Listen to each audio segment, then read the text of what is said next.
আজকের ব্রেকফাস্ট তোমাদের সামনে শেয়ার করছি, কেন সেটা বলছি। তার আগে বলে নিই, অল্প একটু দুধ ছিল, সেই দুধের মধ্যে 1 চামচ ওটস ভিজিয়ে নিয়েছিলাম।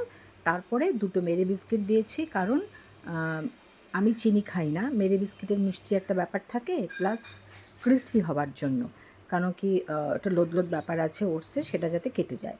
আর সাথে 4টে খেজুর। এই হচ্ছে ব্রেকফাস্ট। এবার আমি বলি এই সাইডগুলো পোড়া কেন।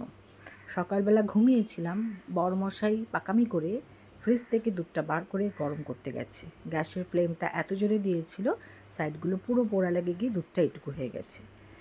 এইসব ক্ষেত্রে এইসব জিনিসগুলো বাড়িতে কারা খায়? বেশিরভাগই মহিলারা খায়। না না, বরেরা জোর করে না, কিন্তু মহিলারা বরদের দেয় না। মনে করে না না, আমি এই জিনিসগুলো খাবো, ভালো জিনিসগুলো বাড়িতে সন্তান হাজব্যান্ডদের জন্য হবে।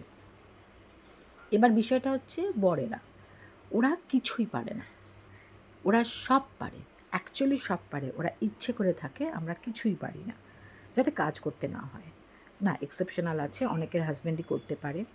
এনিওয়ে, এই পোড়া লাগা দুধ দিয়ে আজকের ব্রেকফাস্ট শুরু হলো। দিনটা কেমন পোড়া যাবে আমি জানি না। Good morning.